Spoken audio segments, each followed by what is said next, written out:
So, Vic, have you ever gotten a call from a radio talk show host? I have, yeah. They actually offered me a free trip to Ireland if I could answer the capital of Ireland. And what did you tell them? Vancouver. And I won the trip!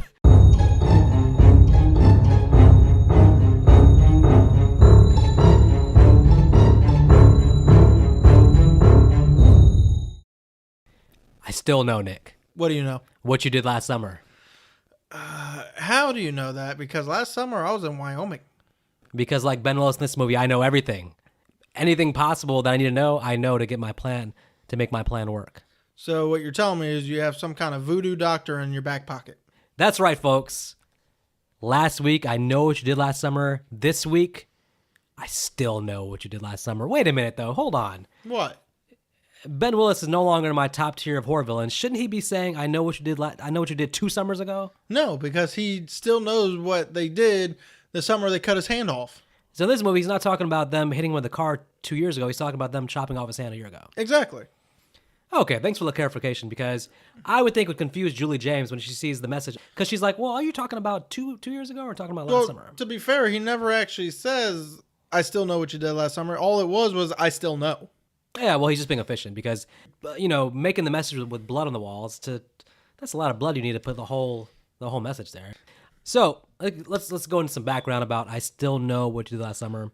It takes place 1 year after. Both in real time of the movie, the story, but also it was released a year later, August 1998, which the first movie came out in July of 97. So we're kind of in a rush here to get the movie out because the first one was a surprise hit. The sleeper hit of the summer 97 made money on the back of Scream being a hit, slasher movies back in vogue, all the craze, Urban Legend in production, The Faculty in production, other ripoffs in production. Scream has started a boom period for slasher movies, which will last the next 4 or 5 years into the early 2000s before other stuff takes over.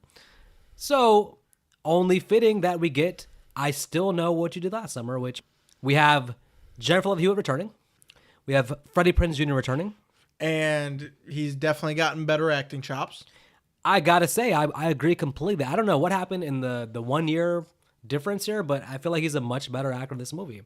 I think it's because he's either giving just a tinge bit more to do, or he's not given a whole lot to do, and so he doesn't need to continuously be on camera as much as the first one. He is given more to do. In the first movie, he always just looks bewildered and surprised, and he has this like weird facial expression he uses for every time he is bewildered. This one, he's just pissed.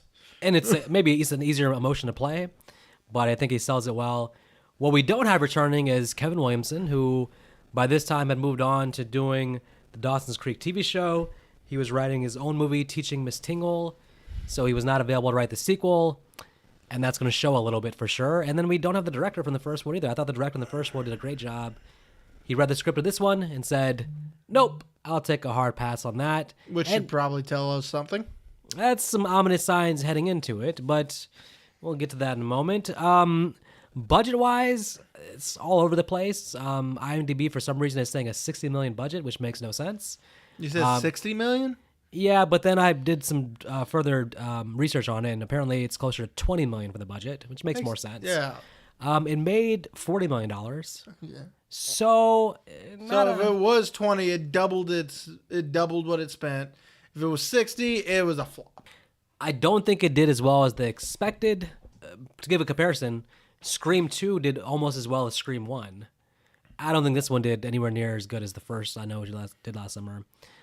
And it may explain why we don't necessarily get a part 3 after this, because this wasn't a sequel that set the world on fire. We did get a part 3. I think it's a sci-fi cheapie. You will not speak. That movie does not exist.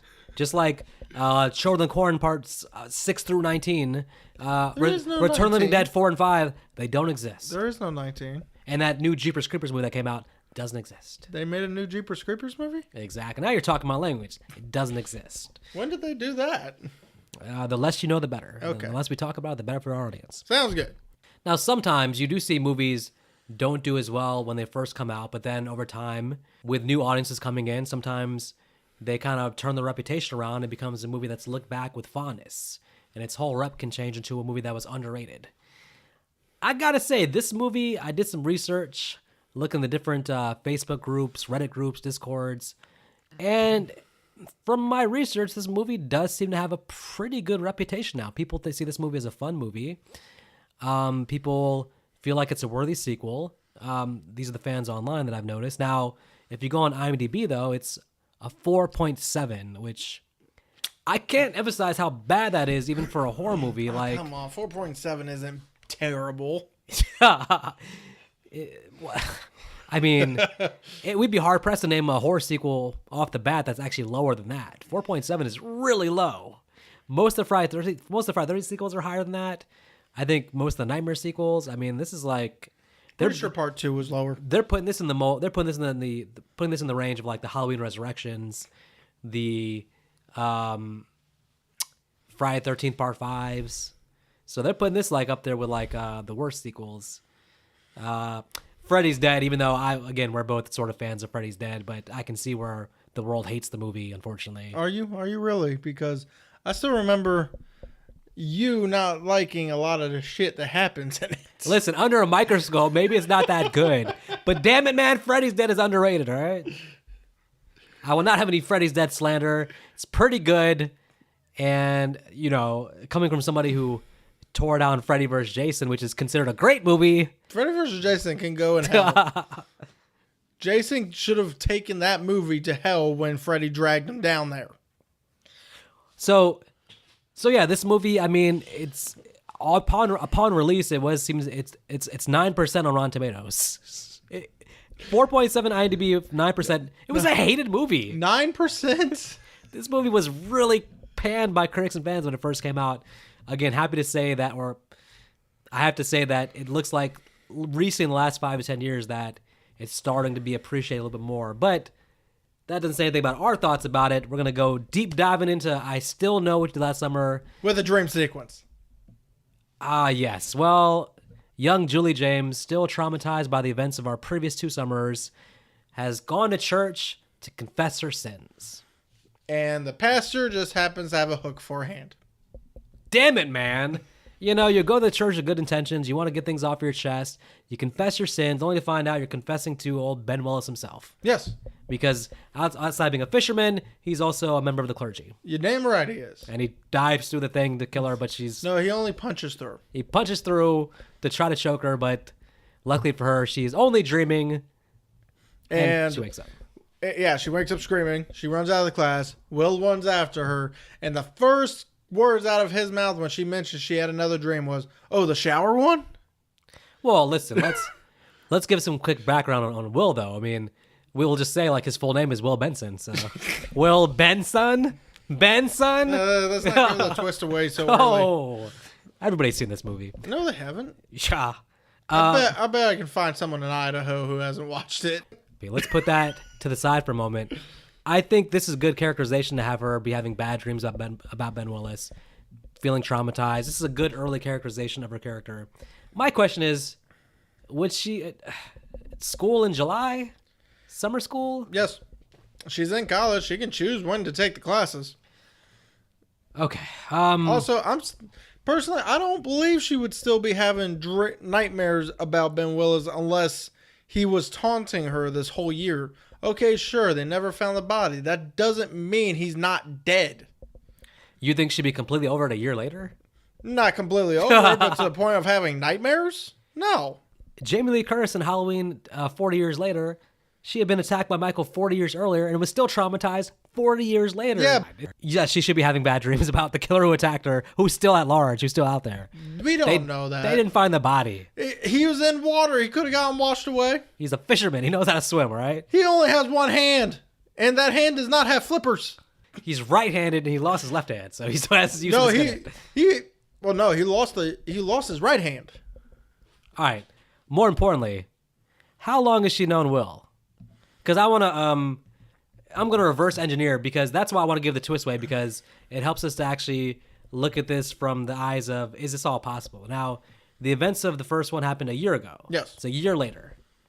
She and Will are in the same class together. They seem very chummy. I bet. How long has this plan been in place? Because was Will already at the university, or he enrolled that semester? Actually, I do have a slight theory about this. Okay. So July 4th is not the ending of summer. She most likely stayed in that town back in South Point the whole summer of last year. When she came back for the new semester, she got a new roommate, Brandy. And Brandy's even mentioned, he's my friend. We don't know how long they've been friends, though. But Brandy did mention Will's my friend. So there's a good chance that through Brandy, that's how she met Will, with Will kind of circumventing it. So he had to befriend Brandy. But again, the short timeline, this is like one of the complaints I had about like Nightmare 4. Nightmare 4 and Nightmare 5, where, how quickly can you develop a new friendship group? Because at one point in this movie, Brandy's like, Julie, you're my best friend. How could you not tell me? Like, I mean, you've known her for like you've known each other for like what, 6 months maybe? So with them being roommates, they're kind of forced into it. It's either you become friends or you just have awkward silences around your dorm. But not long enough to where she should be offended by the devil. How could you not tell me you're my best friend? Like, women, I've known you for 6 months. Well, the only thing of course I'm not gonna tell you my darkest secrets. Again, one thing about that part of Brandy saying you're my best friend, why couldn't you tell me? Is because ultimately Julie didn't even know if he was dead or not. Why would she tell you, oh yeah, they never found the body, so he's actually alive, and then Brandy gets scared. It's like, I don't want to be anywhere around this chick. By the way, we'll come back to this later, but she did tell them something. Yeah. But we'll get back to that. She told them the situation. Yeah, but in a weird way. There's something I didn't understand, but we'll get back to it a little bit later because it's not really part of the beginning of the movie. Okay. So Will is her classmate, maybe through Brandy. We don't know. But either way, he's getting chummy with her, getting close with her. I got to say, Will in these opening scenes, he's a little too close for comfort for a girl he knows is taken. Rubs me the wrong way. Even on a first watch, if I don't know what's coming, there's nice and there's something called creepy nice. Creepy nice is like, it raises a red flag. Like, this guy's like nice in a fake way. Like, he wants something from me. Well, he does. And he's way too forward about it. He does. He keeps showing up everywhere. He wants her to leave her boyfriend. Yeah, but man. And now what's awkward about this scene is that Ray's probably watching this whole thing because a second later, he's like, who's that guy? To be honest with you, Ray in these first couple of scenes he's in makes no sense to me. Why, with everything that's happened, you go visit your girlfriend on her college campus. Yeah, sure, you got a job back home, but she doesn't want to come home for the summer. Would that really anger someone knowing what she's been through, especially since you went through the same thing? Ray's motivation here in these first couple of scenes is strictly plot driven because you're right. If you approach your girlfriend and you're like, hey, come back with me to this town where all this bad shit happened to us. I know you've been having dreams about the guy, but hey, he's like, let's go to the pageant, the beauty pageant. Do you remember what happened to Helen? Why you really think you want to sit back on that balcony and watch a pageant a year later?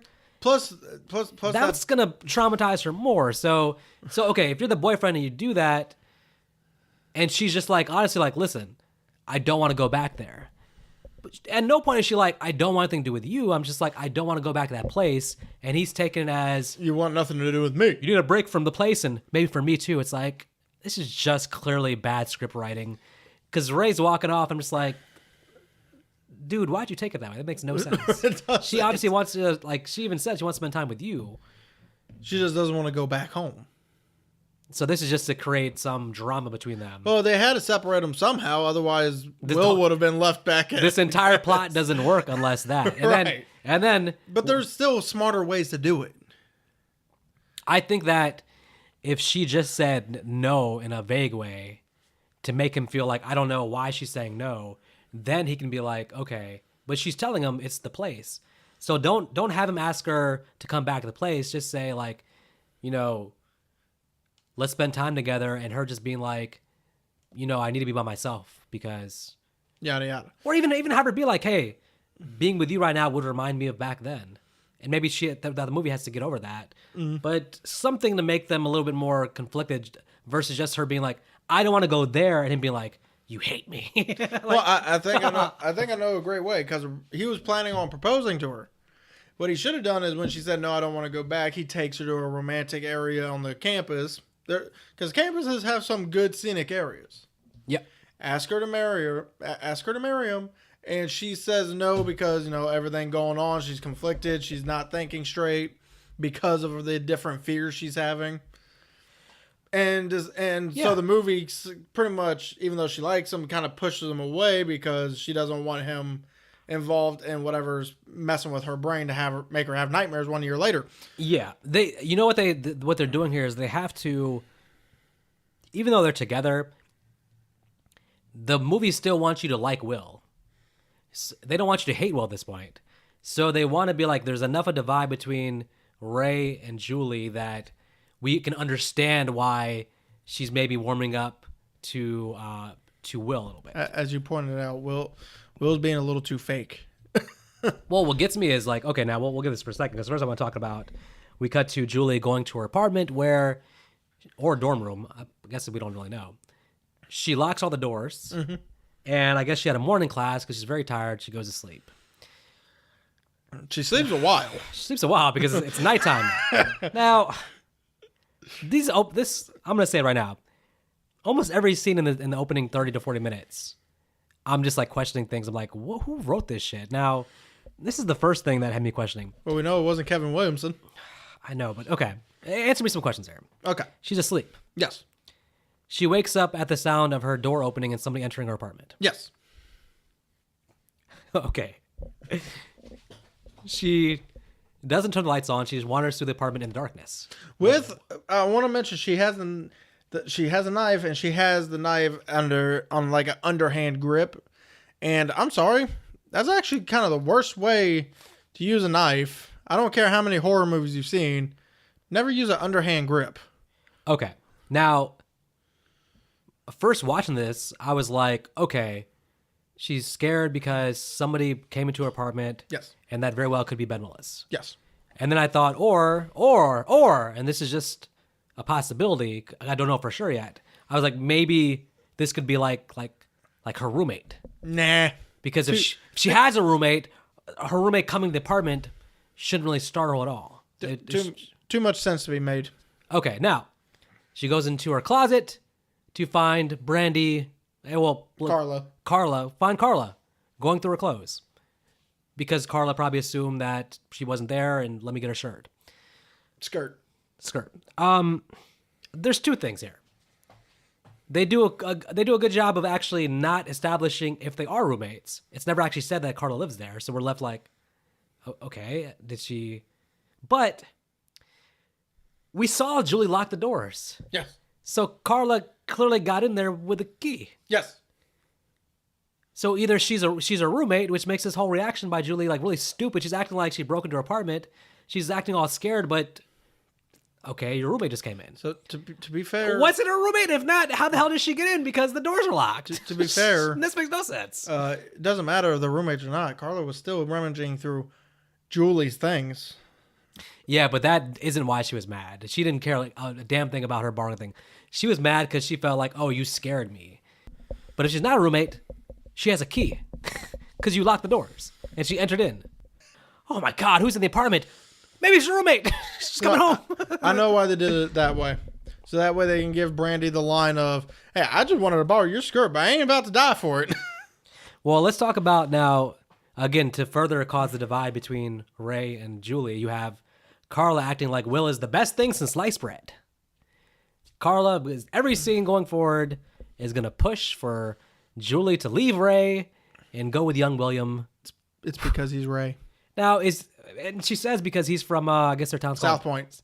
He's from South Point? Like, or really? Southport. Southport? No, Southport, probably. He's from Southport. Really, Carla? That's why you don't like him? Because he's from her hometown? Even she looks at her like, I'm from Southport, too. Well, like, to be fair. What? A lot of things Carla says really rubs me the wrong way, and I'm not even part of this movie.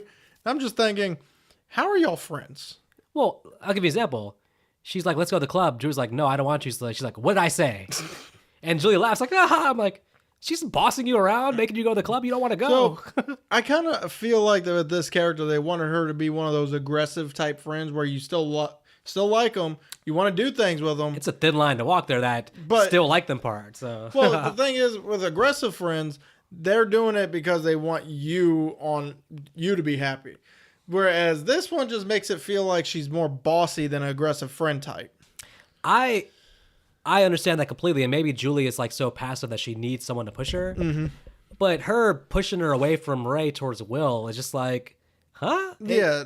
Now it's one story if she talks to her and even says, "Is it possible you don't have those same feelings for him anymore?" You know, not really pushing her away, but trying to get her to go through her feelings about the whole situation. No, she's straight being like, basically, you should break up with Ray and get with Will. Right. Okay, quick question. Why does every club scene from 90s movies look like the opening scene from Blade?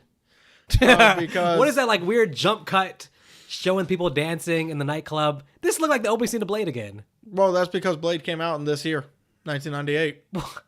So they just reuse the footage in every movie from 98 that has a club scene? Not true. I was expecting Blade to be in the back of the club, not Ben Willis, but Blade to be there. I mean, to be fair, I don't think a lot of people would have an issue watching Brandy getting eaten by a bunch of vampires.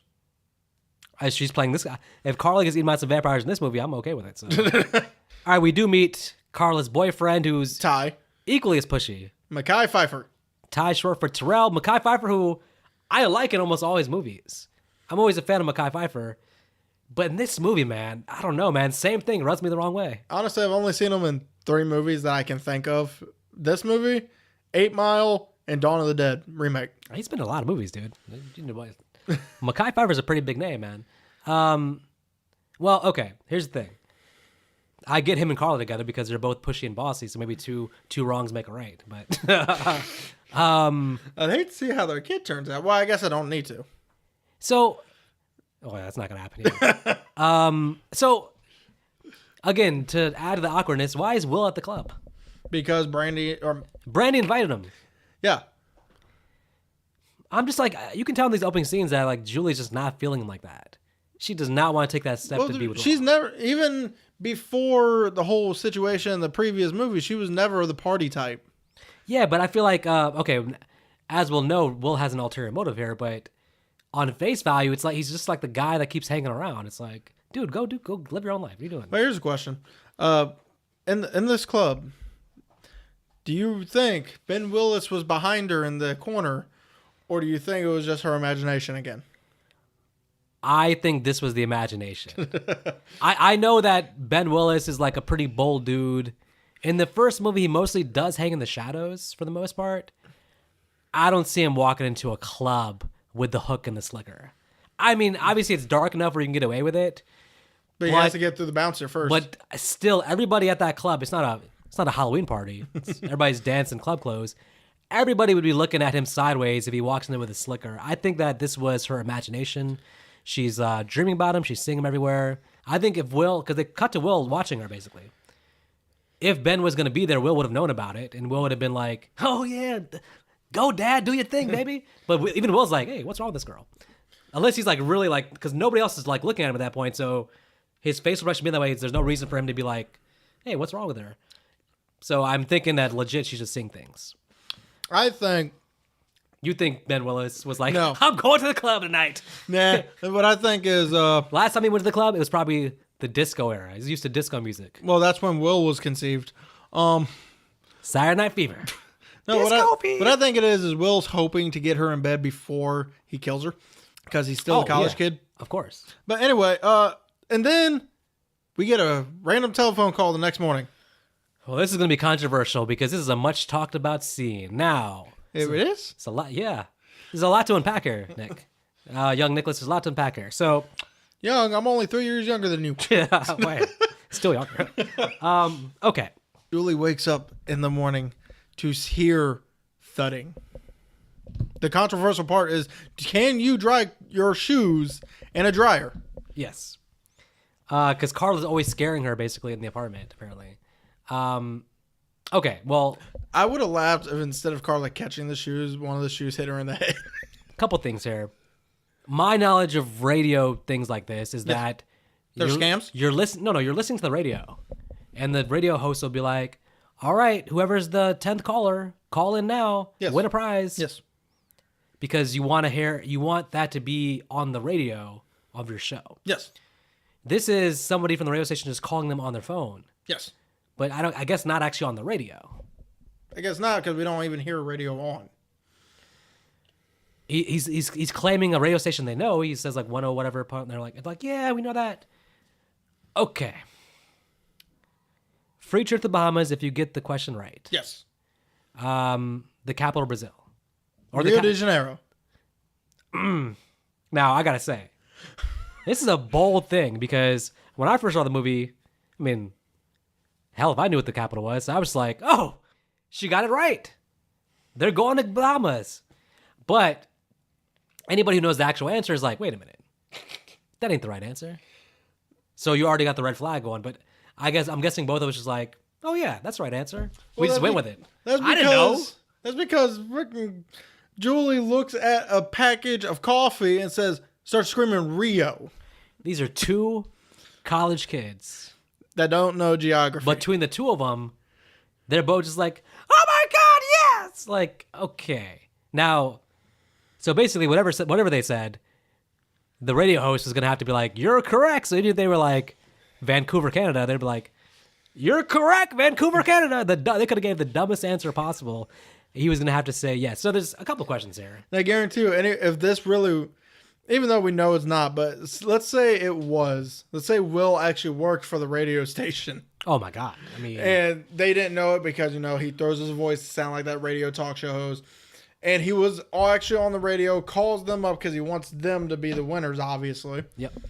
So while on there, he has the radio actually going. Which everybody's listening to. And he goes, oh no, did you say Rio? Like, yes. Congratulations. You're going to Brazil. And everyone who's actually knows the answer is like, excuse me? Well, actually, that's why we know this is not on the radio because clearly Will wouldn't have been able to do it because the radio show would be saying nope. Okay. He probably assumed that they were smarter than what they are.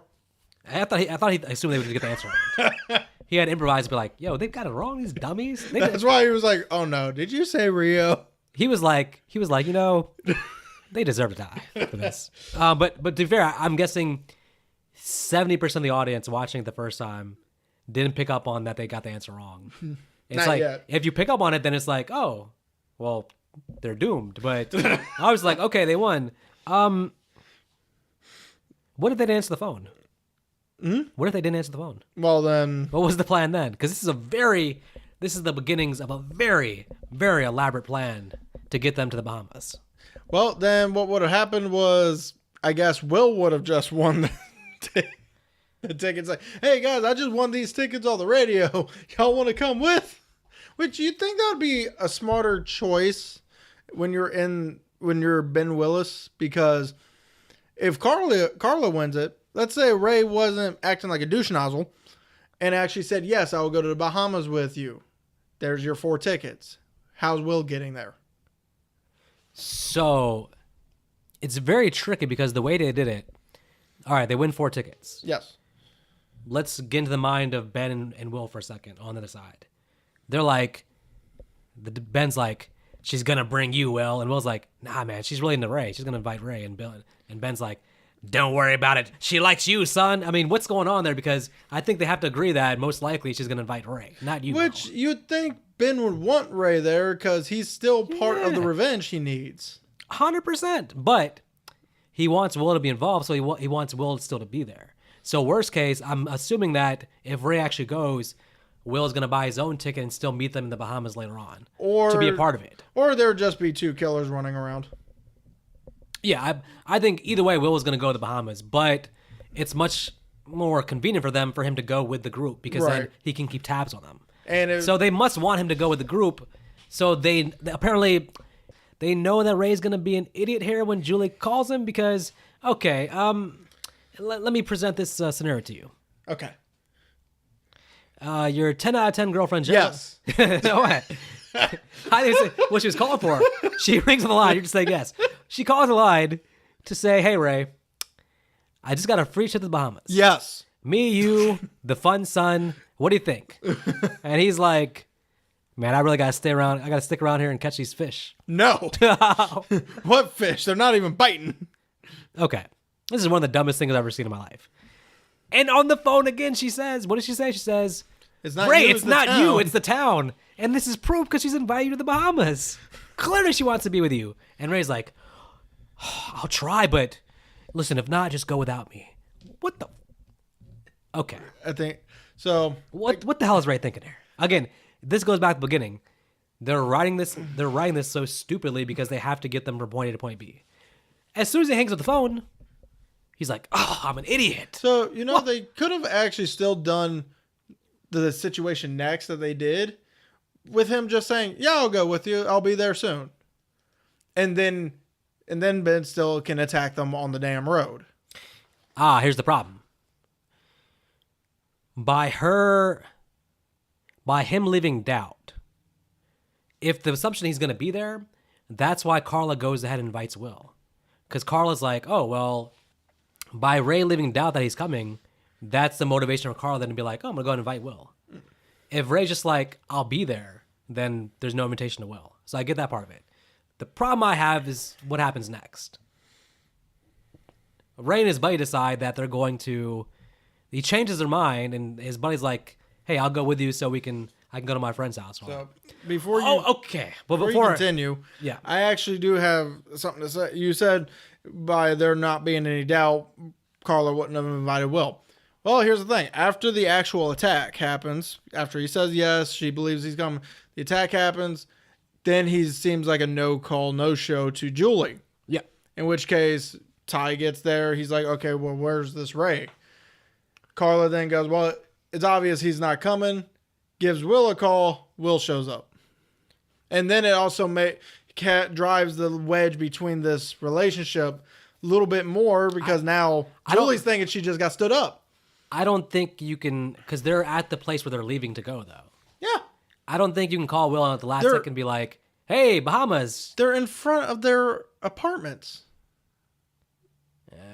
I see. They're not at the airport yet. They're at the airport, Actually, yeah. What you're saying maybe makes more sense because Carla was like assuming a lot because how awkward is it if Will shows up and then at the same time Ray shows up? Yeah. And they're just both there and like Ray's like, sorry, dude, I'm here. And he's like, and Will's like, oh, sorry.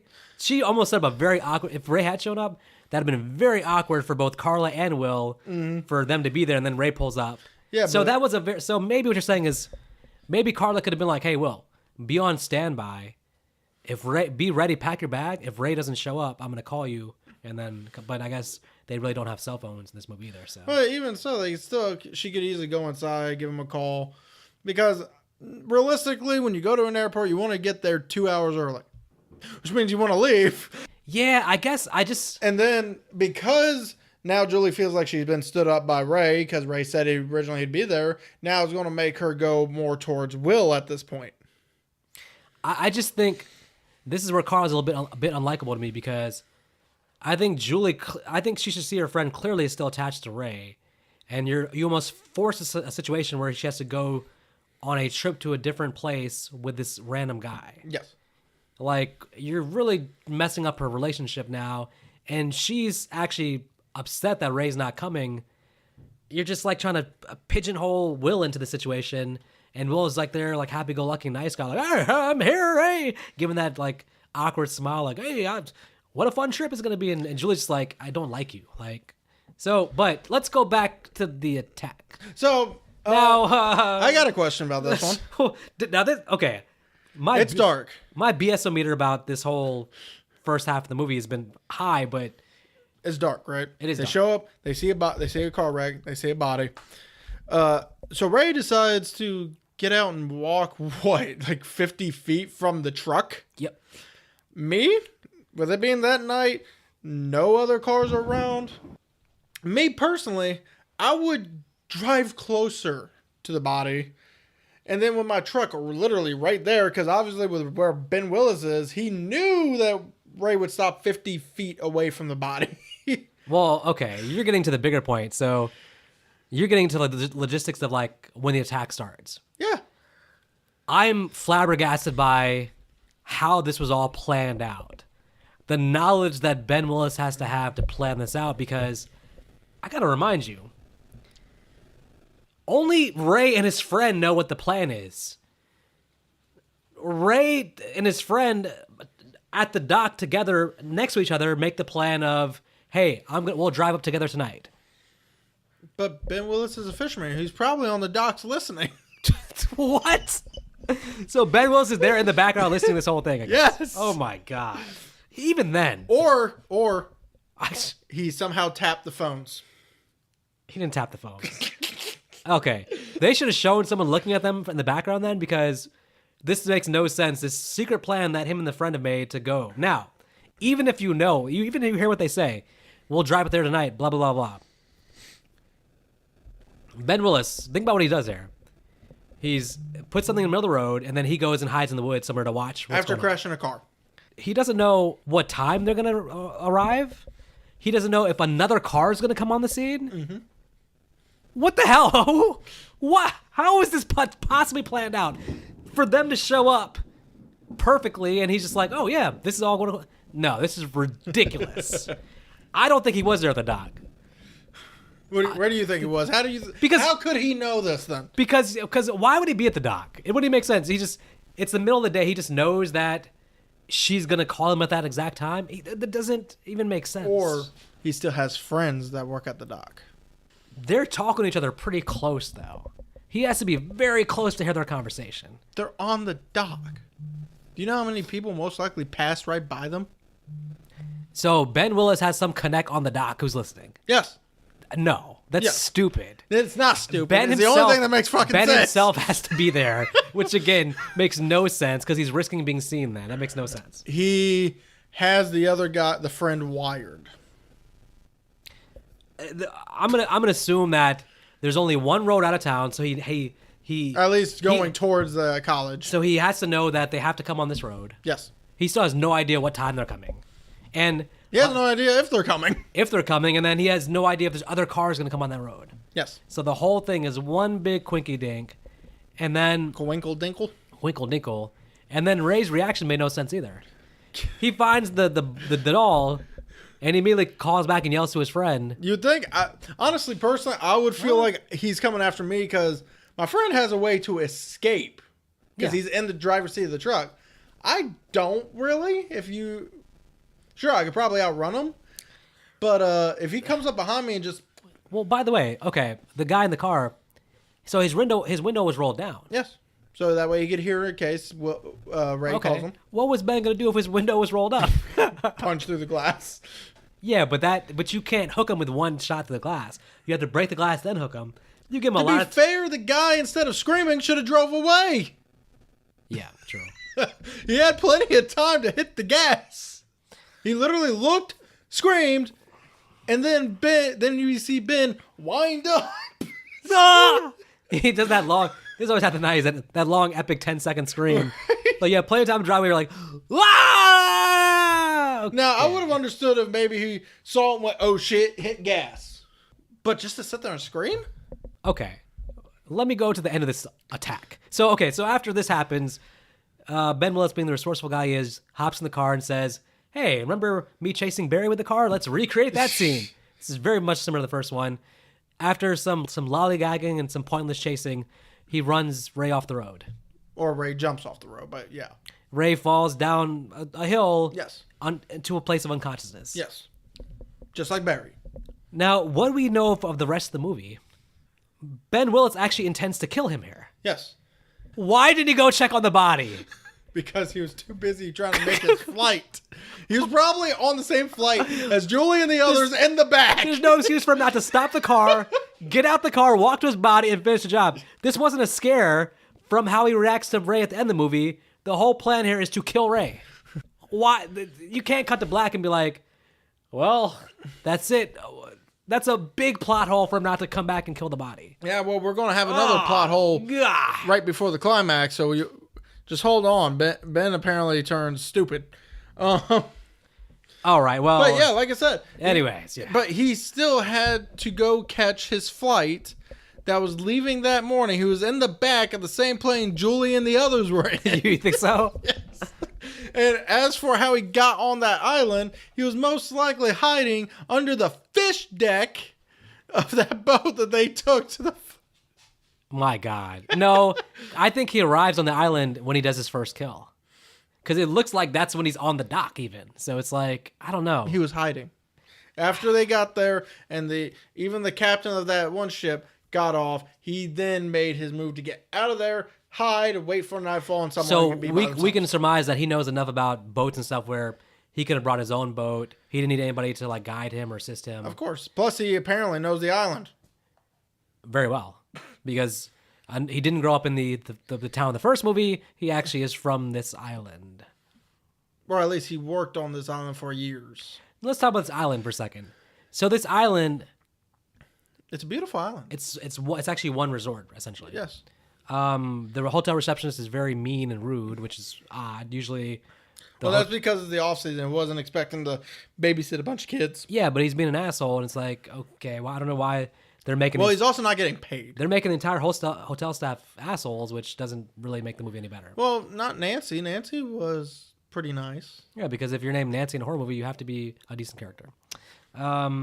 Okay, but my question is, they don't know anything, so I would think that they don't know anything about these being like radio ticket winners. They don't mention it.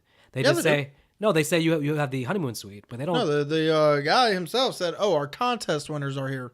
Oh, well, how's that possible though? Because this is all just a ruse by. Most likely, Ben or Will called him up saying, "Hey, here's this credit card to use. We have contest winners coming in." So they're basically in on it in a way. Yeah. Okay, and they get the honeymoon suite because we'll learn later that's where some tragic things happened. And that's also Ben's room. All right, I got to talk about one character who's definitely a standout. Titus. Which I want to say something real quick. Is it possible to be the best thing and the worst thing about a movie? I want to say something real quick. The fact that Titus is not only in this movie, but then 3 years later is in one of my favorite games called Final Fantasy X. Just saying, Jack Black must have been the best thing of this movie.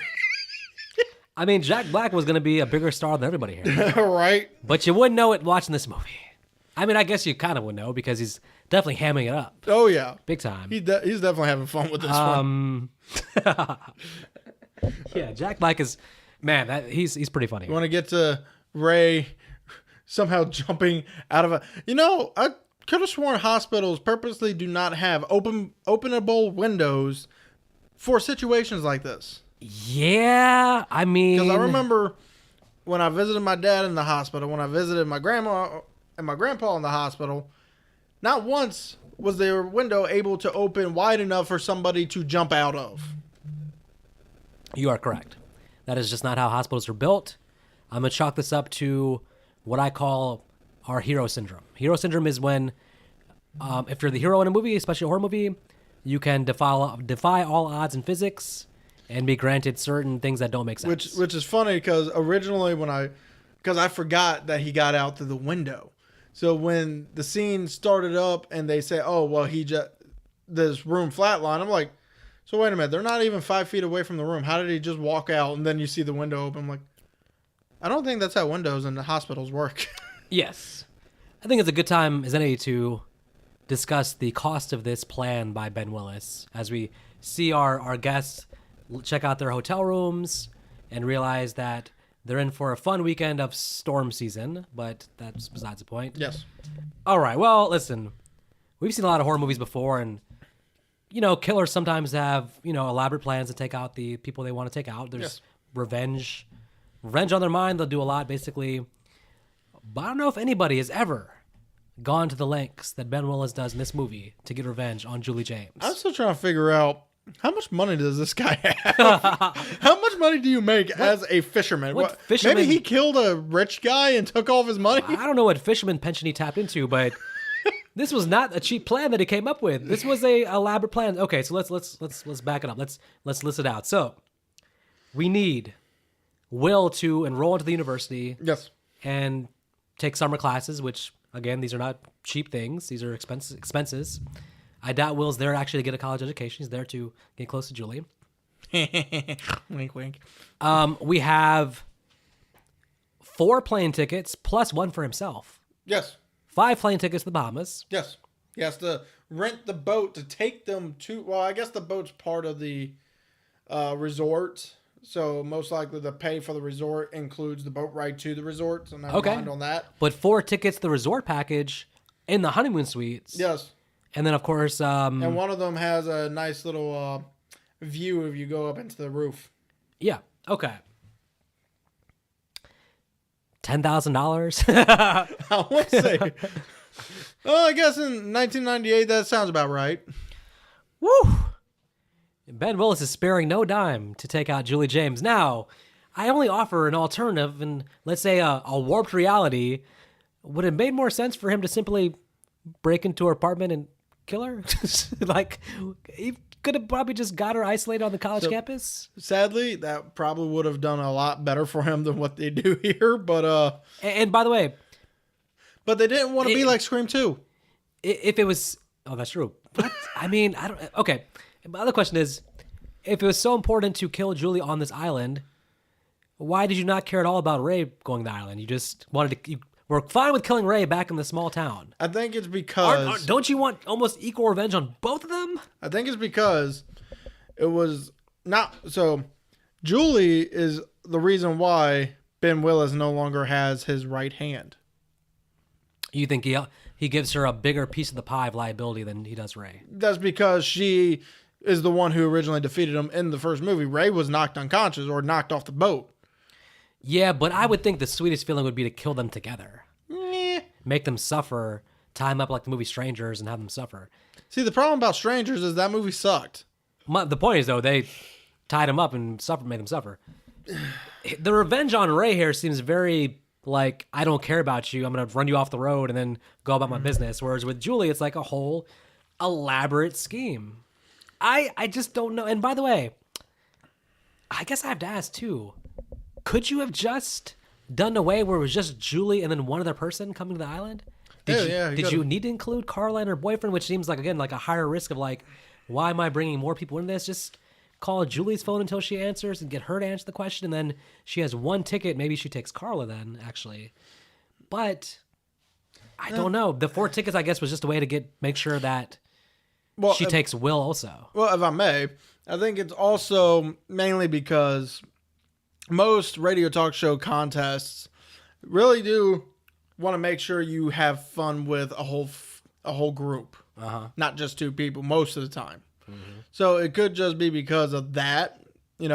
Okay, it makes more sense to do 4 because usually when you do 2, it's usually one of those radio shows that are late night. Yeah, and this is not a late night radio show. No. And as you brought up, yes, you need you want to get Will there as cheaply as possible with a $10,000 budget. Man, I just, like I said, I keep going back to, this is such an over the top ridiculous plan that could have like gone south in so many different ways. Well, here's one thing I just don't know, man. Here's one thing that I'm kind of curious about. Why did this movie decide to just kill off a lot of the extras in the span of 10 minutes?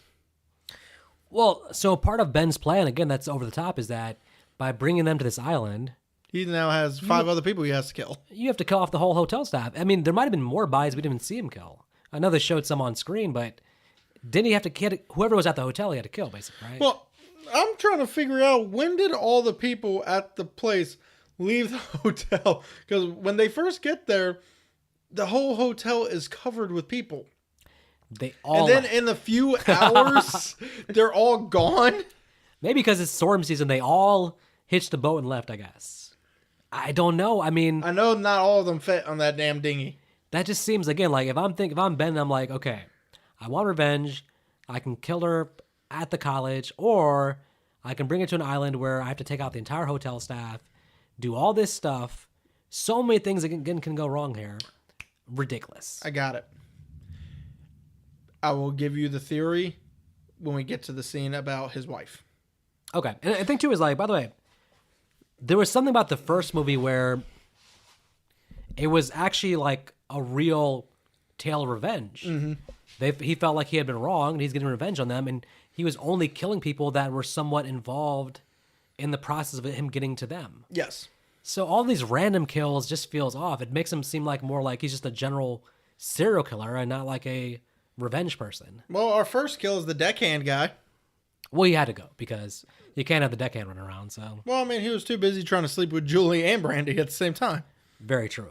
And then now after that was literally the maid. The poor maid who probably deserved a raise, but instead gets a hook. I will say this, though.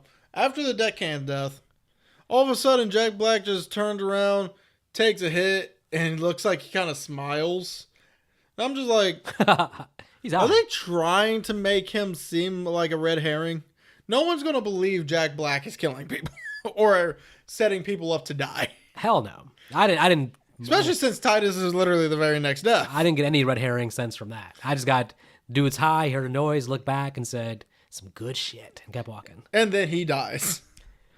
Hilarious. Just because he's like, "What are you doing? No, no." Well, He's just it's a classic Jack Black death scene. It's just like I'm kind of surprised they didn't just have him start singing one of his songs right before he died. that'd be funny too.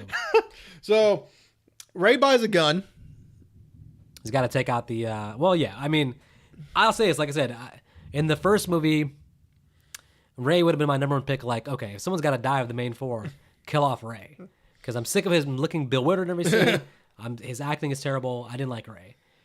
In this movie, once he escapes from the hospital, he's selling like just super determined, pissed off, got to get to the island guy. And I'm rooting for him. And actually, I'm annoyed that he's. Because I as the movie goes on, I like the characters on the island not at all. As I like them less, I'm wanting more Ray, and it's almost like he's like such in the background of the movie. It's almost like a cameo, almost. Right. Like, you would have liked to seen more of him and Julie together on the island. Oh, yeah. So now we get the very next morning. Now, Julie had already found a dead body. She tried to tell him, and nobody believed her. There's something we missed. And this is the most hard to believe thing I've seen in the movie. What? So Ben Willis hacked into a pre-programmed karaoke machine to have a message pop up in the middle of the song. How? So how, actually, Nick? How do you do this? I'm trying to remember. Was that actually him that did it, or was it possibly her mind fucking with her again? No, that was actually on the thing. Well, then how come no one else noticed it? Because Will's looking directly in the switch. Well, I guess Will wouldn't have mentioned it. Will did see it. He's laughing. He saw it. But Carla and them, they were all distracted. Well, that's because Carla and Ty are too busy trying to do the hanky-panky. We know she sees Ben Willis sometimes, but this is too specific. This has nothing. This is her singing on the karaoke machine. Ben Willis hacked into the karaoke machine, or Will did. And by the way, in these machines, the songs are... The lyrics are pre-programmed into the machine. They went in there and somehow added the I know what you did lyric to it. Yes. Bullshit. All right. Now we can get to the next morning. Next morning. Oh wait, can we say one thing also? Holy doodly dates. Her finding the body. What about it? It's just the deckhand. Yeah, but there's something more egregious about this whole scene. The fact that it was gone in 5 seconds. No, it was Will getting into the jacuzzi with Carla and Ty. Well, I mean, how do you not know that's like you see a couple in the jacuzzi, you're like, oh, let me go jump in with them. Like, they don't want you here, man. Again, he's always not wanted. For me, it's because I like jacuzzis. I'm sorry, I'm jumping in there too. With a couple right there. Yeah, they can. I'll even tell them like, look, I'm relaxing in this jacuzzi. This towel is going over my eyes. Y'all enjoy your stay. I will not say a word to you. Because, granted, they were still kind of having fun until he started talking again. All right. Well, let's get to some more... No, Jack Black was in there. Let's get to some more... That's true. Let's get into some more ridiculousness. Okay. Question. The tanning booth. Question. She's locked in the tanning booth. Everyone else is finding dead bodies. They come storming in. They get a rock and smash the machine. They're all panicking. Why don't you just unplug the machine? What? Where's the power? Where's the power plug? Yeah, why don't you? You don't even need to or turn the machine off. Yeah, that's what I was about to say. But I got something more egregious. And by the way, these machines, do they really make machines now where it's like from the inside you don't have a knob that can control from the inside? Because to me it seems safe to always have for the person inside. Depending on how hot you set that knob would actually probably get fried. Okay. But I got something even worse. It involves Carla in the laundry room. She sees the dead body. And instead of going back the way she came, she tries to go out the window. Yep. And then they randomly, Ty breaks the window for some reason. Like, why not go back the way you came? It's not. What? Okay, well, this whole scene's kind of weird because finally Julie knows now. Well, she's been known, I guess, since the day before. She found a dead body, but now she's all for getting a tan. Okay, that's one thing. I'd be like, why are my friends not believing me? I saw a dead body, for real. Well, now they saw dead bodies. And now she's running the dock to find that all the boats are gone. And Yep. she surmises quickly, we're all going to die. He's going to kill us one by one. Now, this is why I want to bring this point I mentioned earlier. They're like, what's going on? And she says, Ben Willis. When she says Ben Willis, they all groan. They're like, oh, not this shit again. So she has told them some story about Ben Willis. She's told them up to the point where they never found the body. She did not tell them that part. But she recaps that here too, though. She says 2 years ago. She kind of recaps from the beginning. I'm like, with like a background music to try to add the intensity to the scene. And I'm like, music adds intensity for the audience. The audience who's seen the first movie does not need that background music. I understand it's for the characters at this point, but you don't need the music because the music's not going to add anything because us as an audience already knows because we've seen everything up to this point. Well, again, because she recaps the whole thing from 2 years ago, I don't know where the new information starts. What is she telling them? What has she already told them? It's not clear to me because I'm just like, she says Ben Willis, like, oh, not this. They're like, not this shit again. So she told them that she hit a guy named Ben Willis and that. So no, she very weird. She did tell him because she even mentions like, you need to cut this shit out. You killed him, remember?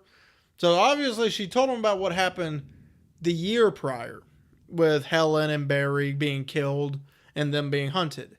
Okay. They didn't tell him about the car bit, and they didn't tell him that they never found the body. So from their knowledge, just she was randomly attacked by some guy named Ben Willis. Yes. And are they aware? Did she tell them the part where they didn't find the body? She didn't tell them that until just now. Okay. And Carla, instead of being like, okay, wow, this is crazy, she's just like, you're my best friend. How could you not tell me? Like, this is not the time to make it about you, Carla. Your friends are in trouble. Well, I mean, to be fair, it is Brandy we're talking about. She did have a whole show called Moesha for a while. Actually, I think it was still going on when this movie was filmed. Ty has the right idea. He's like, let's go get some weapons and kill this motherfucker. Yes. And Will, of course, playing it, everything is like, I'm with him. Really, Will? I mean, what about your previous thing shows you to be the tough guy? Well, now we found out the actual capital of Brazil. Brasilia. I was shocked. I was like, wait a minute. So they gave away at the beginning of the movie that this was all a ruse. We just didn't pick up on it. Yeah. We all suck at geography. Oh, wait. Should we talk about Estes? And getting the actual backstory on Ben Willis? Well, not 100% yet, because first, Ty attacks Estes, and Julie says, hey, he's not our killer. Well, how do you know? It's like, because he's not Ben Willis. Well, where is he at then? Dude, if she knew that, she would tell you so you can either avoid him or go after him. Well, Ty in some scenes is stupid. He switches from asshole to idiot back and forth. When he's an asshole, he's actually pretty smart. He never believes anything. He doubts everything. He never makes the right decision. He makes a few, like grabbing weapons. I guess, but... And honestly, I understand why Ben Willis did a sneak attack on him.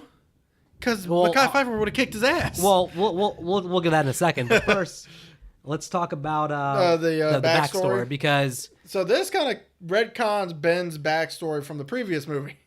Yeah, well, I thought he was a fisherman who grew up in Southport and... Now all of a sudden he was a hotel host. And he has an entire family, a daughter and a son. Not just a daughter who died.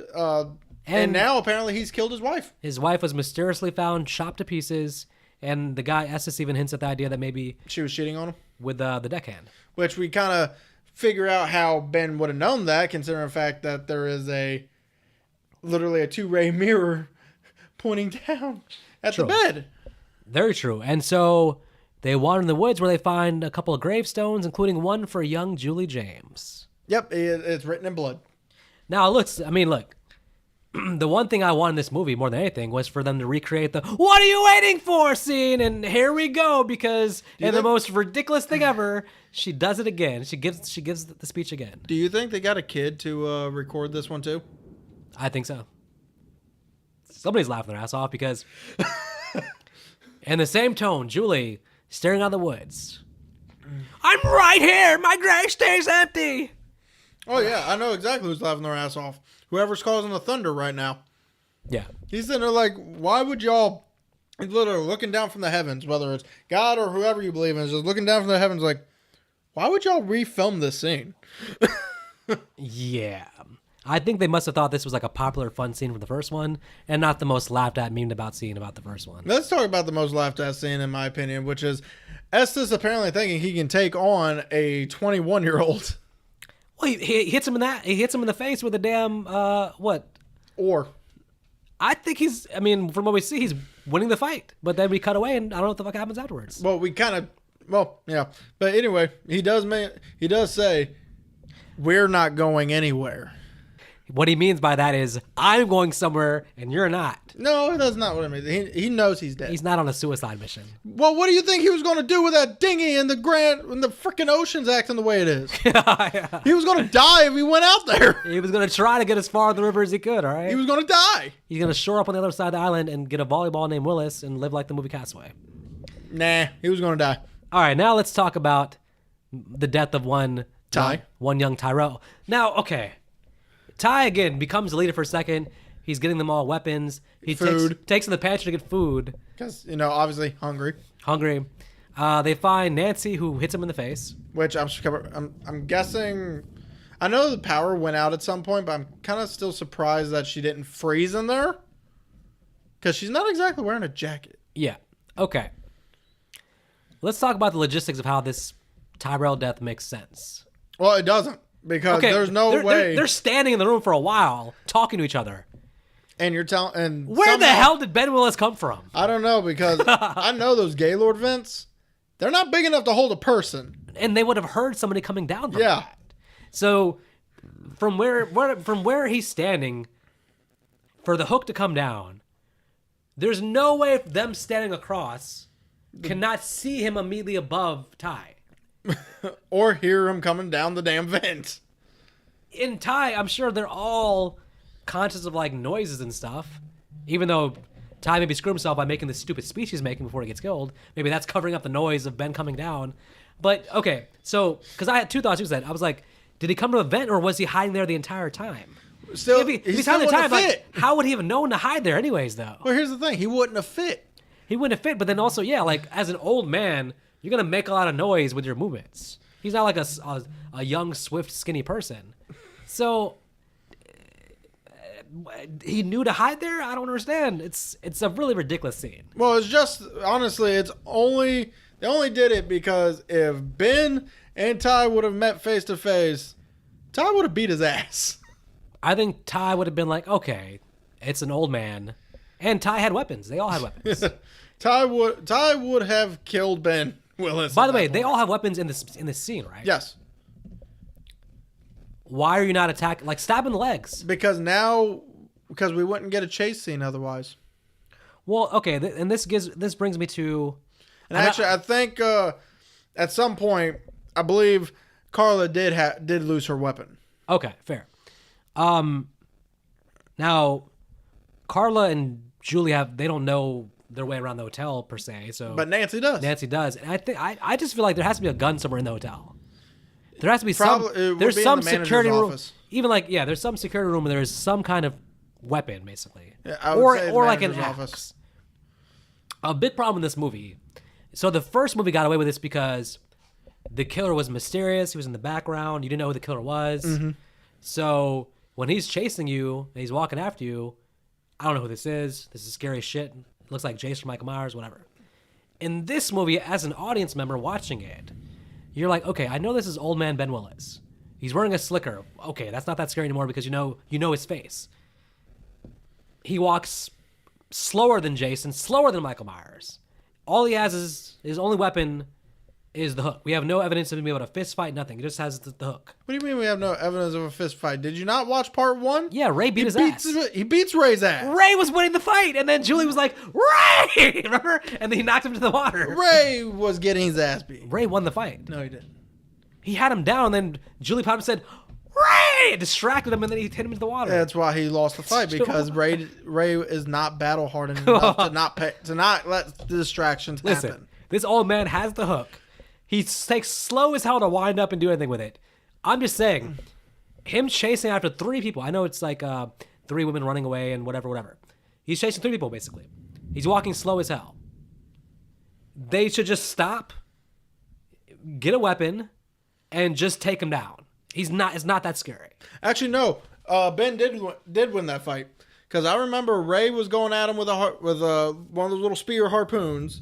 And constantly Ben was blocking, finally got him, punched him down. Julie comes up, says Ray, as Ben is trying to swing on Ray.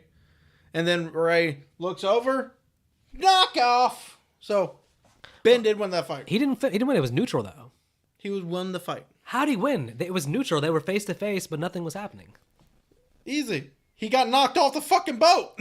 Yeah, but that wasn't going to happen. He was missing all his hooks because he's too slow. It's just because Ray was distracted by Julie. So a win's a win. He still lost. He lost it in the movie, though. Because of Julie. Even worse, he got beat by. You're right. He got beat by Julie, but not by Ray. He lost. He beat Ray. Yes, he can sneak up on you on the maid, but Harry's chasing these 3 people and he's useless. Well, he didn't sneak up on Jack Black. He's not intimidating or scary. He's walking like he's Jason or Michael, but he's just Ben Willis. The scream works because Ghostface is running all over the place, sneak attacking, all this stuff, basically.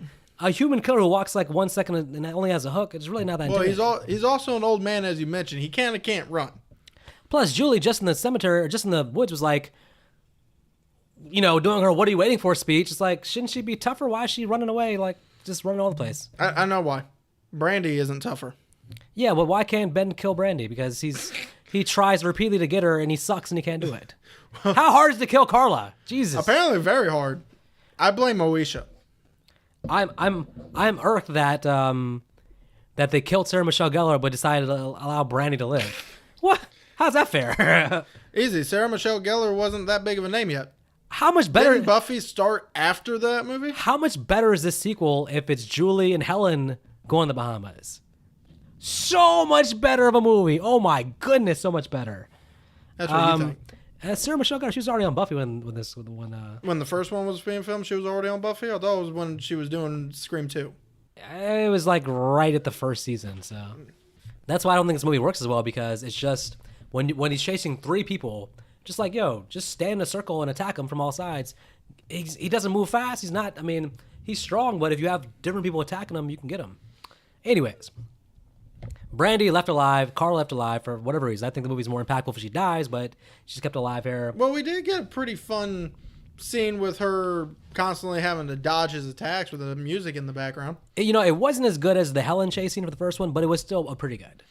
Although... Up until he somehow left her alive. Again, you have to laugh like when he appears and the music gets all like... That stupid score hit when he the doors pop open. The score ain't stupid for these scenes. The score adds to it. It's so scary when the doors pop open. He's like standing there like, okay, he's gonna take 5 minutes to walk across. He takes 5 minutes to walk across a small hallway. I just want to know something. So you see you're having troubles trying to open this. Yeah. So Julie gets an axe to break just one small square of a window out of a 4 square window. Yeah. Why didn't you just break the whole window? Right. Instead of just the one small square and then force a fully grown woman through this small ass window. I didn't think there was any way she actually could get in that small space. There's no way she could. I don't know. I don't know how they even. But anyway, there's no way a fully grown woman could fit through that tiny ass window. Okay, listen. She would have had to break in the whole door window. I got a question for you. Okay. Let's take a second to talk about Nancy's death. Well, we found out what happens to Estes. Estes, I mean, you did some good. You gave her the background, but who killed Nancy here truly? Because in a way, Estes actually killed her. Oh, Estes had a hand in it when he fell on top of her. He fell on top of her. Now, one thing is, did you buy that it was that hard? Okay, he's a dead man. He's on her. Yeah. I get that. Did you buy that she couldn't get him off, like in a way where she couldn't get away? Okay, so she's not locked down on the ground. It's just him on top of her. I know how to answer this. What we're going to do is we'll lay you down. Yeah. We'll take a man about Estes' size. Yeah. Have him go dead weight on you. Yeah. I think I would still be able to crawl out from underneath him. You may be able to, but now let's take someone, let's say, Amelia's size, and put a man dead weight on her like that. Yeah, but Nancy's actually a big girl. She's actually probably almost as tall as Estes. Yeah, but she may not be as strong to be able to pull someone who's dead weight. The pure adrenaline of something's about to kill you. You think you're that trapped when all your adrenaline's probably going off, and he's dead weight. But I mean, I don't know. I think she could have slipped out. I think that was convenient for her to be trapped that way. I think that if someone's holding her down, obviously that's different. Also, I just want to say something. I don't think, with how far the harpoon was outside of Estes, I don't think Ben Willis would have had to have slammed it through her. It would have already been through her. At least with a visual effect, I guess. I guess, but seriously, it was like, what, a foot out of him? By the time he fell on top of her, it would have impaled her too. Look, I think it's time to talk about the climax. When you think of all the great twists in modern history, you think of The Sixth Sense, you think of Unbreakable, you think of The Others, and then you think of Ben's son. What? Now, you know what? What the hell, man? You know what would have made it for a better twist? Carla as Ben's daughter. The one that supposedly died. Yes, true. Because obviously this family doesn't fucking die. Well, okay. So we get this ending basically where both Will and Ben now have revealed the plans, their father and son, which begs the question to me of why does Will like the father who killed his mother? But that's, I guess, besides the point. Maybe Will didn't like the mother either. Okay, all right. I mean, I guess that makes sense. Especially if come to find out she was cheating on him.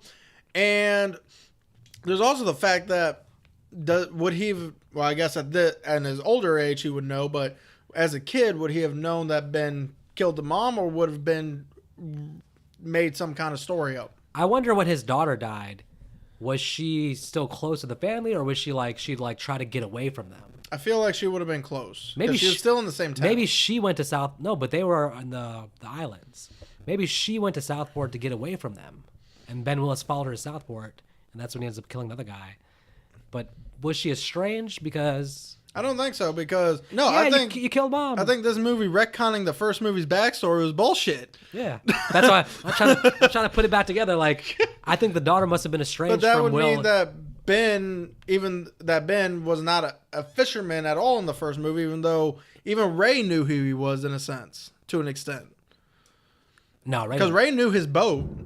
Ray didn't know him as a person. Ray knew his boat because his boat was constantly in there. Okay. How did Ray even know which island they were on? Where did Ray get Well, she told him what island they're going to. When she talked to him. I remember the phone conversation. She didn't mention any details of the trip. She just said Bahamas. That's besides the point. I thought the Bahamas was like a big area. It's multiple little islands, almost like Hawaii. If someone told you, I'm going to the Bahamas, do you think that you, in one small, quick thing getting there, would be able to find the exact location in the Bahamas where they are? Literally, there's that location in the woods where they're at. Ray showing up at that moment was pretty damn mind-boggling. Maybe Ben whispered something in his ear while he was asleep. I'm just saying, Ray knew exactly where to go. He knew what resort to go to. From what we understand, that conversation on the phone, that was their last interaction. Actually, I know what they need. What he did, he went to a library, looked up resorts in the Bahamas, and then just picked. And there was 20 of them, and he said, "I feel Julie's hair." What? Oh, well, okay. To be fair, if he didn't show up in that time, Julie would probably be dead because we all know Will can overpower her, and we wouldn't have gotten a fight scene. Yeah. Okay. As much of I'd like to lacklusterly call this a fight scene. Stand him up. That's really not a fight scene. It's not. Ray gets a few hits in, Ben gets pissed off, and then Will fucking clotheslines him and just starts kicking him. Ray looks like he's down for the count, but old Ben Willis in his slow-ass release, slow-ass jaw gives Ray plenty of time to elbow Will in the face. And well, it's a good thing he's slow. Otherwise, Ray would have died. Yeah, instead, his own son. After he killed his own wife, now he's killed his son too. And now he seems pissed, and Julie shoots him 8 times. Although with Julie... a 6-bullet revolver. So she had 6 regular bullets, and then somehow she's a wizard or a witch and conjured up 2 magic bullets. It was a gun from the 80s. That was one of those guns from the 80s action movies where... That's why it misfired. Unlimited bullets. That's why it misfired the first time. Well, Julie, while you're giving your stupid speech about just fucking die, Can you please shoot him in the head once? I mean, is it too much to ask to get one bullet in the head and just end this thing forever? Apparently, because now we're at our ending scene. Oh yeah, Carla's alive. Why? Because where's she been the last 6 hours? I can tell you, she's been, I guess, unconscious. Yeah. Okay. I don't know how you get unconscious from being from you jumping through a damn glass panel, but okay.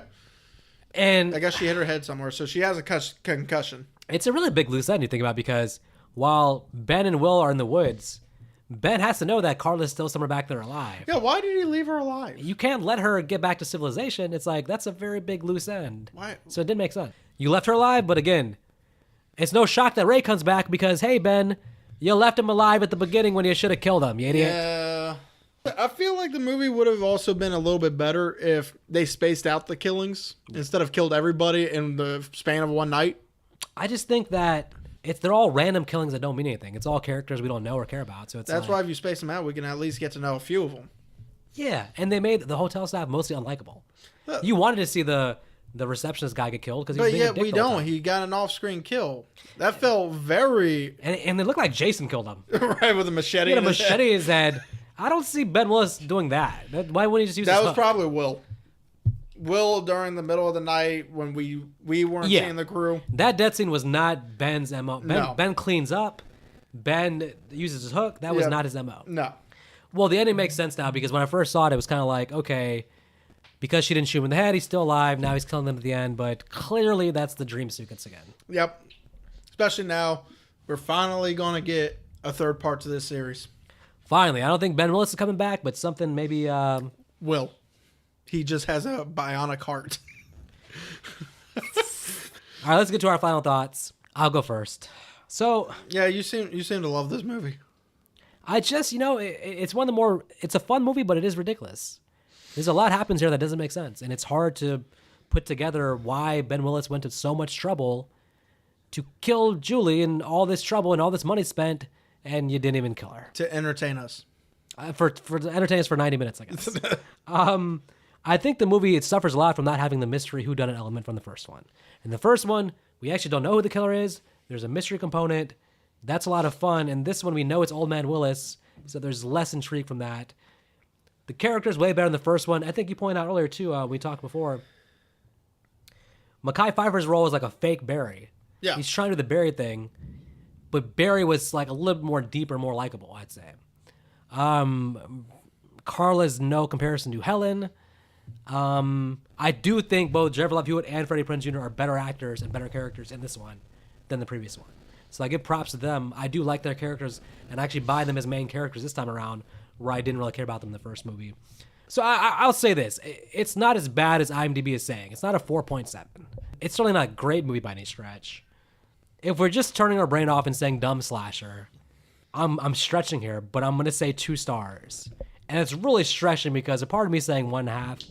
I'm going to go 2 just because the second half, as dumb as it is still fun. The first half is stupid. It's very stupid. Takes a long time to get to the point. But the second half is a fun ride. I'm going to give it 2 stars. I definitely like the characters better in the first one, minus Julie and Ray. Because originally, I think I said in the first one, I would have rathered Helen instead of Julie as our main character. And everybody feels that way, by the way. So. And also, I think I even said Ray should have just died in the previous movie as well. However, they're definitely better in this one, though the rest of the cast was very lackluster. Ben, the whole situation with Ben getting them to the island, I'm assuming it was mainly just to isolate them so he doesn't have to go by killing the entire college. I think there was an easier way than that even. But there was an easier way to be isolating them. Also, they still could have done a whodunit if they allowed Will's character to actually get some kills in. Like, just randomly you see 2 men in slicker outfits. Now it's like, okay, who's the second one? We know who the first one is. So that would have done a small whodunit there. You have to show less of Ben Willis in this movie. Yeah. When you show him walking around the slick, when you show him killing people, you can't do any kind of whodunit on it. You're like, okay, that's the same guy from the first movie. Right. So, and I do like the music, the score they used for this, even though some of the scenes was overused. It was over the top. That's awesome. Like her on the dock explaining what happened. We didn't need the music for that. We didn't need the music for Ray on the bus and the old lady staring at him. Some of the score was a little bit too dramatic for this movie. That's all I'm saying. But overall, it is a fun time, so I'm giving it a 2 as well. It's not one people will watch every year, but it's one that people will watch when they see it on TV. I think if you like the first one, then you should watch the second one. Don't watch the third. Don't watch the third. I will give you my final thoughts on the third one now. 0. I haven't seen it, but I'm going to go with your 0 because I don't think I'll be watching it anytime soon. The only good thing about it is a hook fight. That's about it. And that was maybe 1 second long. Well, folks, just to get some friendly advice, if a radio station calls you, free trips to the Bahamas, don't take the tickets. Just hang up the phone, look at your friend and say, I saw that movie. I'm not falling for that one. Especially if you get the answer wrong. Yes. The capital of Brazil is not Vancouver, Canada. Or Rio de Janeiro. Yes. And also remember, when going home tonight, make sure you grab some chicken nuggets with all of your favorite toppings. Which should just be honey mustard. No, because McDonald's honey mustard is ass. It's pretty bad. All right. Hot mustard. Stop at Wendy's on the way home and get their honey mustard. Okay, that's better. Or get some Chick-fil-A sauce and then you'll be good. That's better. I mean, you can buy the 8-ounce tubes of Chick-fil-A sauce at Walmart now, so. I have. They're very good. Yes, they are.